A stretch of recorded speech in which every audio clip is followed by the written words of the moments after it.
CP भाई lucky हैं, बहुत जल्द लाल बत्ती आने वाली है। राजेंद्र राठौड़ का यह बयान आज खूब सुर्खियों में है। राजेंद्र राठौड़ के इस बयान के कई मायने निकाले जा रहे हैं। मायने इस तरह भी निकाले जा रहे हैं कि जल्द ही चुनाव होंगे। चुनाव में यदि एनडीए की सरकार बनती है, यानी मोदी 3.0 का गठन होता है, तो उसके साथ ही मेवाड़ से एक बड़ा नेता निकलकर केंद्र की कैबिनेट में मंत्री बनने जा रहा है। इशारों इशारों में इस बयान के काफी मायने हैं, और मायने तो ये भी है कि चुनाव जीतने के बाद बीजेपी के प्रदेशाध्यक्ष और चित्तौड़गढ़ से सांसद सीपी जोशी केंद्र सरकार में किसी बड़े ओहदे पर मंत्री के रूप में स्थापित होने जा रहे हैं। जी हाँ, चित्तौड़ में आज नामांकन था सीपी जोशी का, और इसी दौरान राजेंद्र राठौड़ के ये बयान थे, और इसके बाद से उनके बयानों को लेकर पूरी तरह से चर्चाओं का बाजार गर्म है। नमस्कार, मेरा नाम सतीश है और आप सियासत देख रहे हैं। असल में राजेंद्र राठौड़ की बात मैं इसलिए पहले कर रहा हूं कि जिस तरह से पिछले चुनाव के काल को लेकर, यानी पिछले महीने के जो घटनाक्रम रहे हैं, इसमें सतीश पुनिया और राजेंद्र राठौड़ दो ऐसे नाम थे जिनको लेकर कई तरह के कयास लग रहे थे कि उन्हें सरकारी पद पर कहीं न कहीं स्थापित किया जाएगा। कयास लगने लगे कि उन्हें लोकसभा चुनाव में राजसमंद, अजमेर या फिर किसी अन्य सीट से खड़ा किया जाएगा, मगर वहां भी मौका नहीं मिला। लेकिन आज चित्तौड़गढ़ में जब राजेंद्र राठौड़ ने कहा कि सीपी भाई लक्की हैं और लाल बत्ती पक्की है, तो उसके मायने कहीं न कहीं तौर पर भी निकाले जा रहे हैं कि आने वाले प्रदेशाध्यक्ष राजेंद्र राठौड़ हो सकते हैं और सीपी जोशी केंद्र में मंत्री बनकर इस पद को छोड़ने वाले साबित हो सकते हैं। तो इस तरह की बाजार में तमाम तरह की चर्चा हो रही है, लेकिन जो राजनीतिक तौर पर जानने वाले लोग हैं वो ये मान रहे हैं कि सीपी जोशी की जीत के साथ ही बीजेपी में अब प्रदेशाध्यक्ष पद पर राजेंद्र राठौड़ का दावा और ज्यादा मजबूत हो गया है। जब आज नामांकन भरा जा रहा था तो मावली, वल्लभनगर से तमाम इलाकों से बड़ी संख्या में बीजेपी कार्यकर्ता वहां पर पहुंचे थे। अपने अपने इलाकों से कार्यकर्ता खुद के व्हीकल्स यानी खुद के वाहन लेकर वहां पर पहुंचे थे। गर्मजोशी से उदयपुर के इर्द गिर्द जो इलाके हैं, आपको मैं बता दूं कि उदयपुर के इर्द गिर्द यानी मावली से सटी हुई जो पंचायतें, चाहे वो बेदला हो या तो जो आसपास की चीरवा समेत अन्य जो पंचायतें हैं, वहां से लोग वाहन लेकर वहां पहुंचे तो उदयपुर के कई नेता थे, मगर चुपचाप आए, अपनी हाजिरी लगाई और वापस आ लिए।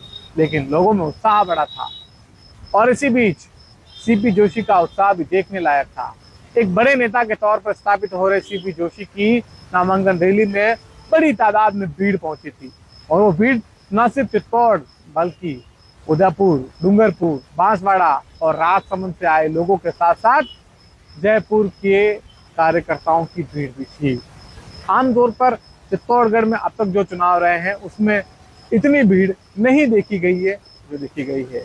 लोग उसके पीछे चंद्रभान सिंह से हुए उनके पैचअप को भी मान रहे हैं, मगर एक बात ये भी है कि सीपी जोशी का जो कद बड़ा है और जो कद बढ़ने वाला है, उसके बीच सभी को यही आस है कि उनकी सीपी जोशी के साथ बातचीत बराबर बनती रहे, मामला बराबर सेट रहे।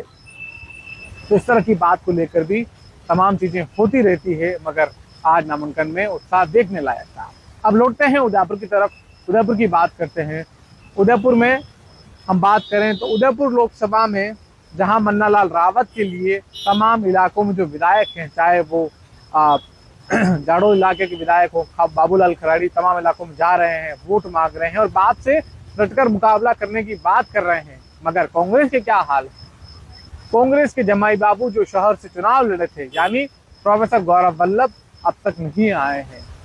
वैसे किसी प्रत्याशी के लिए सबसे बड़ा मौका होता है नामांकन का, लेकिन नामांकन में भी अशोक गहलोत आए, ताराचंद मीणा के लिए वोट मांगे, मगर प्रोफेसर गौरव वल्लभ नहीं आए।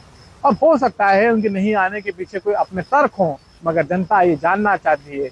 जनता की भी ये चर्चा है कि उदयपुर शहर से आज से तकरीबन 3 महीने पहले वोट मांगकर यहीं रहने की बात करने वाले, बड़े बड़े दावे करने वाले आखिर गौरव वल्लभ थे कहाँ पर, और अब वे कब चुनाव मैदान में आएंगे? क्योंकि जब प्रत्याशी का सेहरा बांधना था, यानी प्रत्याशी के नाम का जो साफा कांग्रेस के बैनर तले बांधना था, वो तो उन्होंने सीधा दिल्ली के रास्ते यहाँ बांध लिया, मगर जब काम करने की बारी आई तो वे उदयपुर से क्यों गायब है? तो बीजेपी वाले कटाक्ष के अंदाज में पूछ रहे हैं कहाँ है जमाई बाबू। तो जमाई बाबू की यहाँ पर अनुपस्थिति की भी खूब सारी चर्चा हो रही है। इसके अलावा अगर आप देखेंगे तो सोशल मीडिया पर भले ही लगातार मन्ना लाल रावत कमजोर हों, लेकिन ताराचंद मीणा पूरी तरह से एक्टिव नजर आ रहे हैं।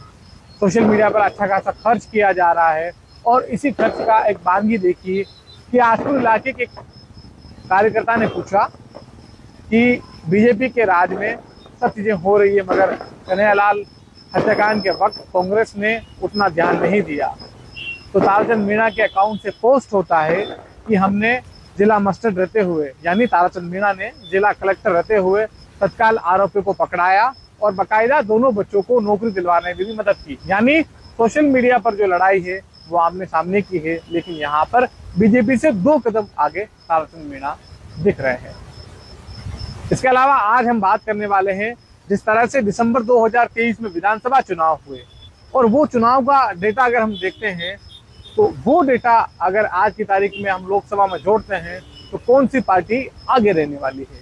यानी बीटीपी, माफ करेगा, बाप, बीजेपी और कांग्रेस 3 प्रत्याशी होते हैं तो क्या स्थिति होगी, बाप और कांग्रेस एक साथ होते हैं तो क्या होगा, और यदि बाप नहीं होती है तो बीजेपी कांग्रेस की स्थिति क्या कुछ हो सकती है, उसका हम डेटा आपको दिखा सकते हैं, बता सकते हैं। वो कुछ इस तरह से है। अगर आप मोटे मोटे तौर पर देखते हैं तो 2023 में जब विधानसभा चुनाव हुआ था तो उनके चुनाव नतीजों के आधार पर उदयपुर लोकसभा में 8 विधानसभा है, जिसमें वल्लभनगर और मावली को हम नहीं जोड़ते हैं, आसपुर और दरियावत को जोड़ते हैं। तो उन नतीजों के तमाम वोट को हम काउंट करते हैं तो यहाँ पर बीजेपी को लगभग 6,46,819 वोट मिले। 6,46,819 कुल वोट 8 विधानसभा में बीजेपी को मिले। इसके अलावा कांग्रेस को वोट मिले 5,15,416। बाप को मिले यहाँ पर 3,60,143 वोट। यानी बीजेपी यहाँ पर 8 विधानसभा में 1,41,403 वोटों से लीड में थी।